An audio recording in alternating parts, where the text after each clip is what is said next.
David Frost here, introducing three men who are going to solve some of life's little riddles in this week's edition of Pull the Other One. And they are Mr. Frank Carson, Mr. John Martin, and Mr. Ken Dodd.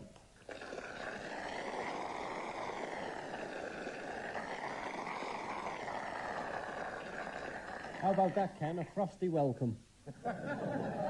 How true, how true. Our wise men will be wrestling with the world's great mishaps, like those which befell Australian writer Mr. Rob Walsh last year, when he set out to take his tomcat Kenny to the vet. The cat was in a small holdall, zipped up, so only its head poked out. Alas, when they got out of the taxi, Kenny didn't like the look of the vets, so he ripped open the zip and took off. Rob jumped back in the cab, shouted, "Follow that cat." But after wasting $15 on different cab fares, he had to give up and go home. Kenny had come home too, got there first. So Rob put him in a cardboard box with holes and set out once more, only to fail again. On seeing the vets, Kenny tore through the cardboard and escaped. Rob had wasted another $12 this time before he got home to find Kenny waiting. Rob then went to a pet shop and bought a cage for another $15. Kenny found a way to release the door within 5 minutes. Desperate, Rob rang the vet and asked what was the best way to deliver a tomcat. "Don't worry about that," said the vet. "For an extra $5, we come and collect him." Well, there you have that whole sad story. There'll be more sad stories, humorous stories, but now I'm only going to tell you half the stories, and the rest of it you're going to have to work out. Mr. David, Yes, can we say Mr. Carson and I are very pleased to see young John Martin back again, occupying a seat on the show again, because after the last show we both agreed you should be given the chair. Did you know, Mr. Frost, that this young man here, the government, well, he was on one of these work schemes, weren't you, John? Yep. It's true, yes. Do you know, at one time the government paid John Martin £40 a week to study comedy. Is that right? That's right. What did you do with the money, John? Yes, at one of these youth training schemes. It's funny you should bring that up, because I remember a young fellow who applied for a job here in London at the youth training centre, and he was offered a job as a gynecologist. Oh, what it is? A gynecologist. Mm. So the fellow said, "Well, there's a job in, all right, and we'll put your name down for it." So he said that when the ladies come in to be examined by the gynecologist, strip off all their clothes and you would hang their coats up and fold them up. He said, "Yeah." He said, and then maybe they'd have to have a shower, and you would blow dry their hair and dry their... I said, "Well, I could do that, all right." He said, and sometimes the inside of their legs would have... "Oh, so I could do that, all right." He says, "Well, can you be in Luton at 7:30 on Tuesday?" He said, "Well, I thought the job was in London." He said, "Yeah, but that's where the head of the queue is."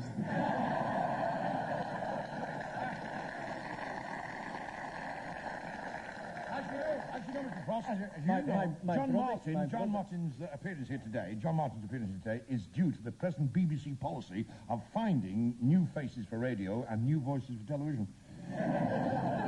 Do you know what, Frank? My brother used to be a gynecologist. Right. He wanted to be a brain surgeon, but he wasn't tall enough. Well, that amazed me about the cat, you know, because I had a cat, and believe it or not, it played the piano. Really? Yes, and I took it to an agent. I said, "Just listen to this," and I opened up the lid, and the cat started to play Rachmaninoff's Concerto in B flat. And he said, "Who done that orchestration?" I said, "The cat." He said, "Well, we should have it orchestrated again." And we haven't seen the cat since. I must say, Mr. Frost, since I was on the show last week, I had some lovely letters. I got one here. I'll read you this one. "Dear John, you really made me smile last week. You were really funny, and I never stopped laughing once. My husband is away again next Tuesday, so if you'd like to... No, we won't do that one." I always liked the lovely story of the two she-cats talking. And one said, "Don't look round now, but here's that terrible Tom coming, and all he talks about is his operation." When I get back, the same thing we're talking about the vet. This friend of mine who's a horse trainer, and he's got a vet, and the horse was racing at Lingfield, and the trainer gave the horse a sugar lump. And the Duke of Norfolk come up, who was one of the trainers, said, "What did you do there?" He says, "Nothing, I just gave the horse a sugar lump." He says, "Here, look." I'll take a sugar lump. He says, here you are, Your Grace. You take a sugar lump. And they both eat the sugar lumps. So the jockey came over, he says to the jockey, listen, when you get about 2 furlongs from home, let the horse have its head. And if there's 2 things passes you, it'll be me and the Duke of Norfolk.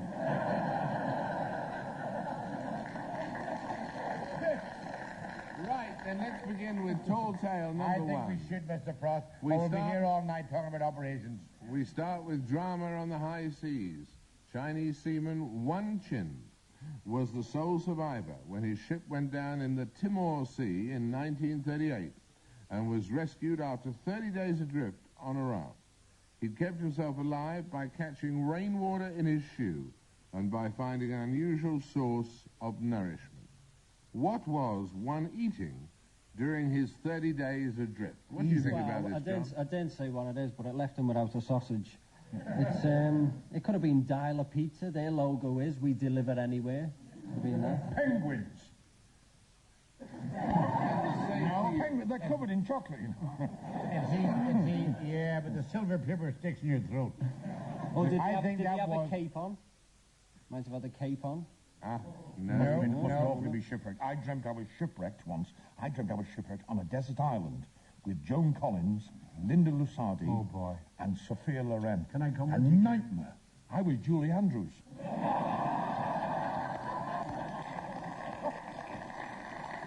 Well, that's obvious.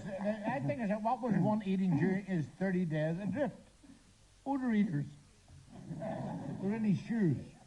The Chinese love to eat dogs. Oh, I know that. I went to a Chinese banquet once, and the main course cocked his leg up against the sauce bottle. In China, their idea of spotted dick is a Dalmatian in custard. Do you know that there are 80 million Changs in China alone? Yeah. I've checked it in the Yellow Pages. And if you eat too many bamboo shoots, you can end it with a cane bottom. You know, there's no telephones in China. Why's that? There's so many wings and wongs, and people afraid of people winging the wrong number. Oh. This is a Chinese shipwreck. Yeah. This. Do you ever notice when you go to a Chinese restaurant? Yeah. The whole family comes out to watch you eating it.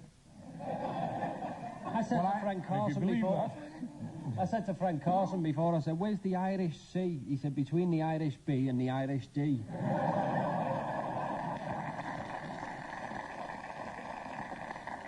My brother joined the Navy to see the world, and he spent 3 years in a submarine.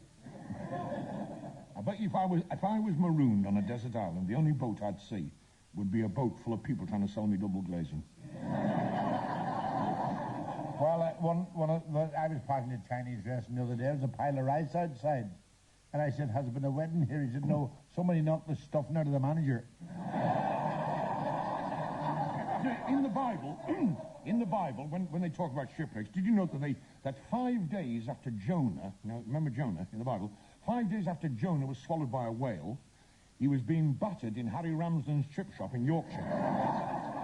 My mother's a terrible cook. My mum's a black belt in cookery. She can kill you with one chop. My mum makes chips with...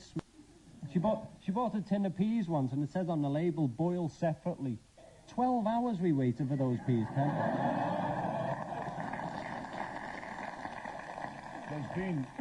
There's been some terrible disasters at sea, hasn't there? Oh, but you've stopped doing the cruise ship cabarets now, haven't you?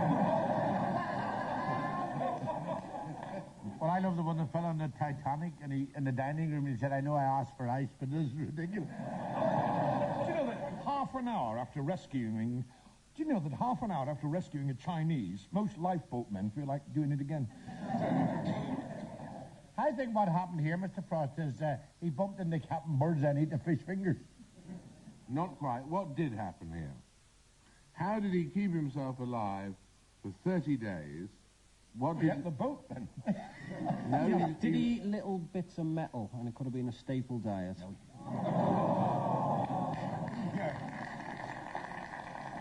He started eating the raft. No, not quite. He, in fact, kept himself alive for 30 days by eating his clothes. His clothes. Yeah. In those days, remember, this was the Timor Sea in 1938. That's right. In those days, there were no man-made fibres. The wool and the cotton one was wearing contained enough vegetable protein to keep him busy. This is like a nice sandwich. What about a vest casserole? or camisole. a long john sandwich. Oh, boy. Can you imagine finishing up with a trap door? Some ladies Or boil... spitting out the buttons. Well, there you have it. That's really inspired them. And so we move on, therefore, to our next tall tale. Northern Texas last year experienced its worst flooding since 1908. Yep. Eventually, of course, the floods subsided, but the problems remained. And a sector that suffered most particularly was the area's flourishing nudist colonies. Indeed, the sun-blessed nature haven at Worthington had to remain closed all year. Why did nudist colonies find life difficult after the floods?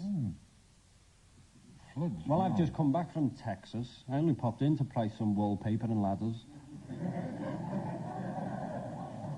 Yes, I remember saying to a fellow, he told me he was a nudist. I said, he says, you've got 28 children. I said, you're not a nudist. He just never had time to get dressed.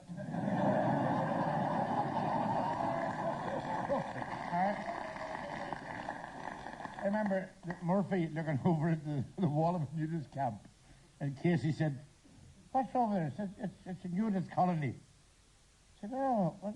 He says, they're all stripped. He said, are the men or women? He said, Jesus, how would I know? They've no clothes on.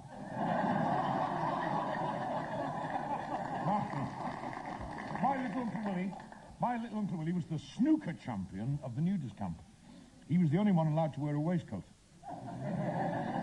That's the one thing they dread, you know, nudists when they're running around in their pelts. The one thing a nudist dreads is a cold snap. I remember going to a nudist camp once, and a fella, I enjoyed it actually. It was lovely, the sun on your body. Beautiful in the cold air, and this fella passed me and had a brick around his neck. He was chasing another nudist, a girl. Well, why was he wearing a brick around his neck? Well, apparently he caught her the last time he was being handicapped. Frank was telling me about when he was at that nudist camp. He said he went to a disco there, and he got thrown out of the Okey Cokey competition. He kept putting it in when he should have been shaking it all about. It must be a terrible thing to be a nudist now. You know, going around. You got to go around saying to people, you know, we'll keep the change. Nudist. Nudism must be the biggest turn-off in the world. Oh, absolutely. It's like knowing what the mystery prize is on Bullseye. I saw a nude tennis match once. It was really strange. All the spectators' heads went up and down instead of side to side. I like the idea of Texas. It always fascinates me. Ken and I all know all about freak weather. In Liverpool last week, the winds were so bad we had one chicken that laid the same egg 4 times. The greatest flood of all, you know, is in the Bible. The skies opened, the rain poured down, and Noah looked up and he said to his son, I knew I shouldn't have washed the ark this morning. Well, one of the worst floods I was in was in Balbriggan in County Dublin. And I was in the main street, and it was flooded, and I said to the fella, how deep is it over there? He says, I don't know, I'm standing on top of a bus.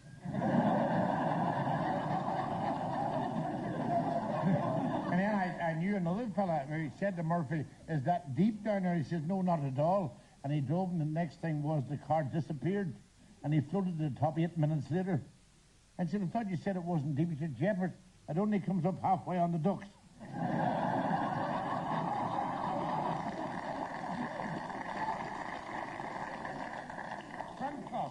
Frank Carson actually met his wife at a nudist camp. That's true. He was very annoyed because she hadn't told him she was going.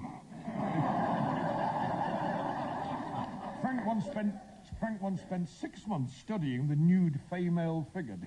Frank once spent 3 months studying the nude female figure, didn't he? Until she realised it and pulled the curtains to.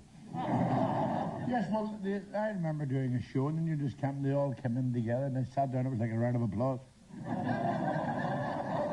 Trouble with taking all your clothes off, isn't it? Trouble with taking all your clothes off, that gravity takes over. Yeah.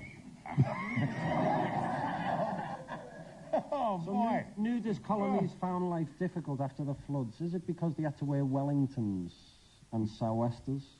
No, that's not the reason, but why would it be such bad news for the nudist colonies about the floods? That's a good thought, but it's not the solution. I think they might have to use umbrellas. And with the umbrellas, with the wind blowing, they'll have to hold them in front and destroy the whole idea of nudity. I hope you interrupt me here, because I've lost. I know what it was. Exactly. See, the flooding brought plagues of mosquitoes. And these mosquitoes, they moved into the news camps, and all the mosquitoes were nudging each other and saying, "By Jove, lads, look at the chef's special today." That is absolutely brilliant. Well done, Ken. Correct. Do I get a point? Absolute point. Yeah. Ken Dodd got it.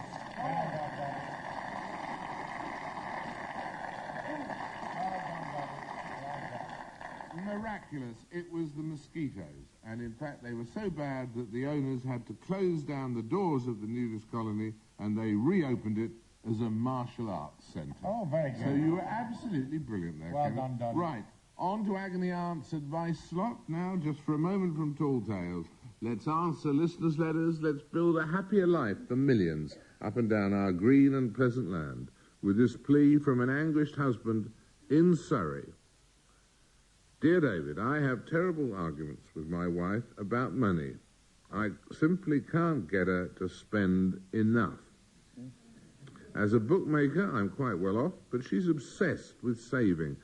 She feeds us offal and scrag ends and never buys herself makeup or new clothes. It's bad for my image, and sometimes I feel I'd rather be married to Joan Collins.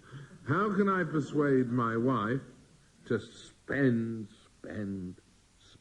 That is my desire. If he wants to get her to spend a lot of money, send her to the BBC bar with Ken Dodd and Frank Carson. I warned you. I've had personal experience. Well, I used to be Joan Collins' toy boy. I don't believe it. I used to drive her Hornby train. Batteries not She included. kept me in a box with her Barbie dolls. Well, I wish that lady was like my wife. I lost my Barclay card a few weeks ago. And I reported to the police. They said, "Well, why didn't you report it sooner?" I said, "Well, whoever's found it spending less than she is."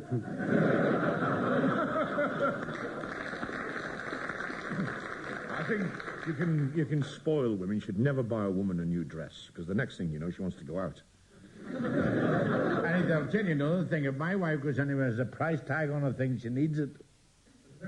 My girlfriend spends that much as shopping trolleys just had to have a 500-mile service. She brings more bills into the house than a member of Parliament. He wants to get his wife to spend more money. Yeah, I can't believe that. Because I'll tell you what, if my wife used her library card as much as she uses her credit card, she'd be the brainiest woman in Britain. What does this lady, what does she look like? Do you like to spend money, Ken? The lady next door to us, the other day, she had one of these mud packs, and she looked marvellous. For 3 days, then the mud fell off. Do you like to spend money, Ken? What? Chucking around like a man with no hands. Because Ken Dodd was telling me he can remember the first £5 note he ever earned. He was only showing me it before. Yes, of course. Frank Carson is a very wealthy man, but you don't chuck it around, do you? You wouldn't, very modest. You could stand in a bar with him all night. He won a holiday for 2 and went on his own twice.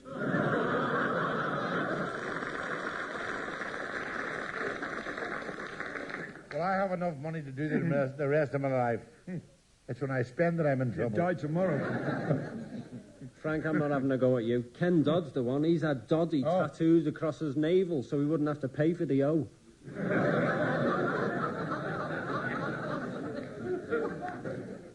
She gives him scrag ends, and he goes, "Oh dear, oh dear." Scrag ends? My auntie Nellie used to feed me Uncle Willie like a fighting cock. A handful of millet and some gravel. I always remember we used to have You should really. We used to have soup made out of the bones from my mother's corsets. But everybody knows you're a millionaire, Frank. Of course. And there's nothing wrong with putting something by for a rainy day, but you don't have to wait for a cloudburst, you know. Well, I remember Mother sending out for me and said, "I've got you a chicken dinner." It was a handful of corn.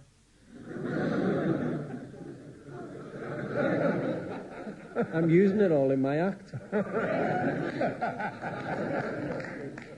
Right, one more query, then we're on to the tall tales. This query is from Mr. Dale in Derbyshire. My wife and I plan to retire early. We'd like to run a country pub. The trouble is we have a teenage son and wonder if this is the right environment for him. Do you think it might be a bad influence, a country pub, or interfere with his homework? What's your advice, then, to Mr. Dale from Derbyshire? I don't think living in a pub will interfere with the lad's homework, will it? Well, he can always take her down to the cellar. Well, I don't know. I would agree. I wouldn't take a pub at all because the lad's education is more important than a glass of beer. Ah, yes, but you know, children... look, you taking me now, if he goes in, I had a good... Now, my mother and father ran a pub, and when I started to go to college, they left it because it was more important that the 3 R's were important to me, reading, writing, and algebra. I remember when I was 14, I said to my dad, Dad, what does bad influence mean? He said, oh, just be quiet, just pour yourself another drink and deal the cards. See, I was never any good at school. That was my trouble. I used to think pi r squared was the school dinner. I thought trigonometry was the study of guns. My 3 worst subjects at school were mathematics and arithmetic. Yes, well, not so long ago, I went in for the Open University course, and I'm now studying, Mr. Frost. I think I told you for the show I'm studying upholstery and aeronautics. So if you know anybody wants a 3-piece jumbo, give me a call. I went to the Open University, but I had to pack it in. I got a stiff neck at the draft. Most parents want their children to have, you know, what they never had. Their own place, and soon. See, children are a great comfort to you in your old age and help you to reach it quicker. Well, when my boys and girls were teenagers, honest to God, I used to hate going up to their bedroom. You know, I was always looking for books. It looked like a Beirut look-alike contest. I remember saying to Ken Dodd once, Ken, will you help me with my homework? He said, but that wouldn't be right. I said, oh, no, but at least try. The trouble is, you see, it's not just the children, the landlords. The landlords are getting younger today. And some landlords, they're not very experienced. I went into a pub and asked for a dry white, and they gave me a Beecham's powder. I was in the same pub. I asked for some pork scratchings to give me a pig and a cheese grater. I said to this landlord, I said, do you stock Foster's? He sits on the Piccadilly line.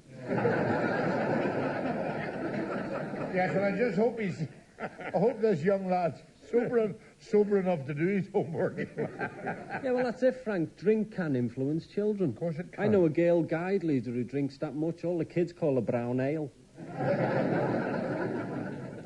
Well, basically, though, Frank says, Mr. Dale, then, that the education is what matters. Be careful about going to the country pub. He's being very responsible tonight, Frank. Right, on to Tall Tale number 4. Yes. A story from the States. When Craig and Mary Weston divorced in New York last year, it began as an amicable affair. They cheerfully agreed on the sale of their 5th-floor penthouse and the division of the proceeds and all other assets, except one. The one item they couldn't agree on resulted in a 10-month legal fight costing $80,000 and more before a judge ruled in Mary's favor. What was this one possession that caused such a bitter battle? I think I know that one. Neither of them wanted custody of the mother-in-law. They both wanted custody of the tarantula. No, I think that the big row developed there because they split the house in 2, and he got the outside.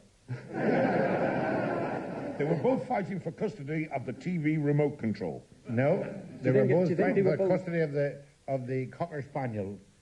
Well, you very nearly got it there. In fact, it was the pet poodle. Ah! But it was dead.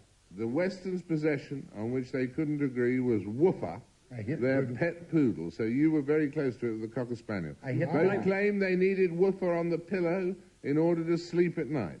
But Judge Sherman Cole gave custody of the poodle to the wife, with the ex-husband given visiting rights.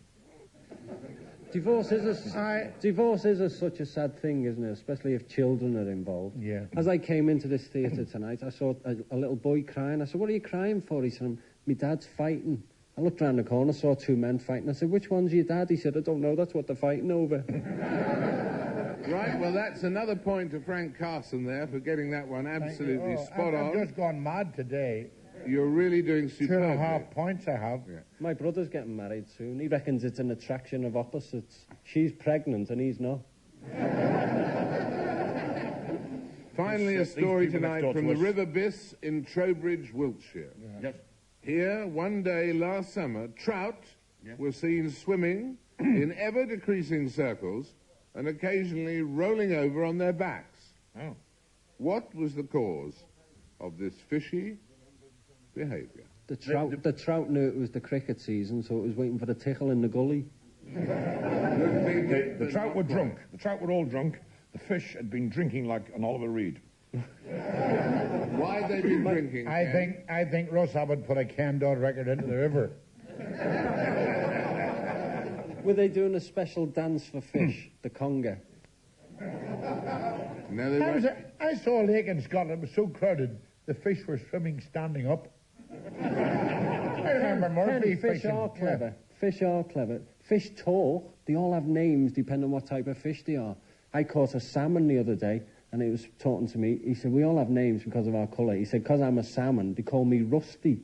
Oh. He said, I've just come back from holiday, just had a fortnight in the Titanic. He said, it's the best holiday he'd ever had. While he was there, he wrote a book all about poetry. And when he come back, he read the book out to all the other fish. And he called it The Titanic Verses by Sam and Rusty.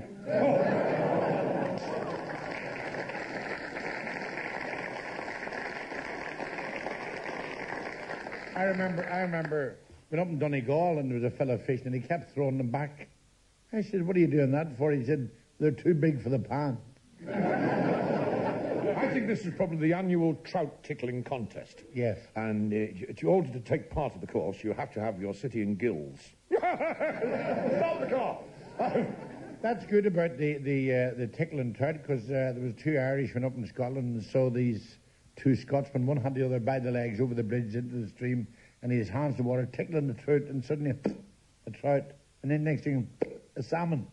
And he said, right, Mick, next bridge will come to you now over, get a load of salmon, clean up. Gets to the bridge and says, lower me over gently, Gilligan. 2 minutes later, pull me up, Mick. He said, have you caught a salmon, Brendan? He said, no, there's a train coming.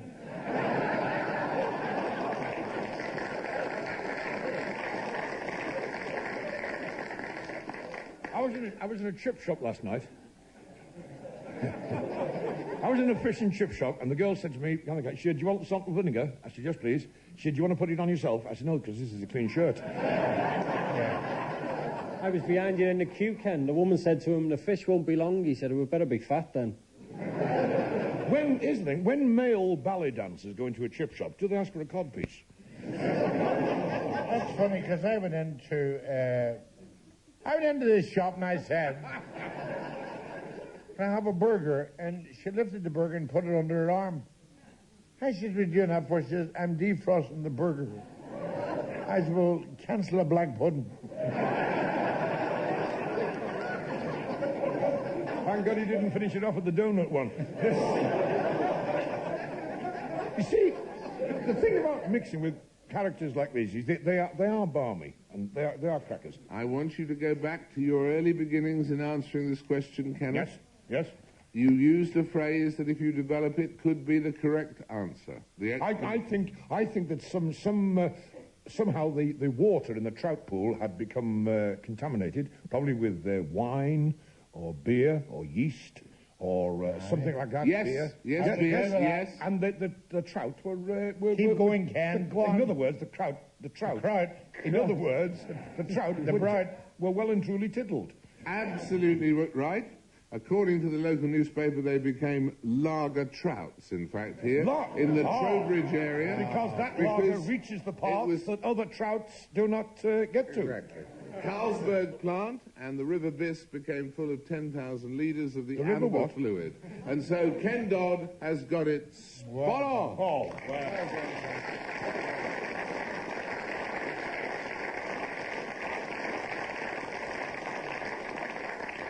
And that, I'm afraid, is it for today. If you have any tall tales to amaze us with, personal problems you'd like discreetly aired, we'd love to hear from you. For now, this is David Frost saying thank you for joining us on behalf of Ken Dodd, John Martin and Frank Carson, Andrew Palmer and Noel Brennan, who devised and researched, and our producer, the beloved Mr. Edward Taylor. We hope you'll be with us again next time. It's time to pull the other one.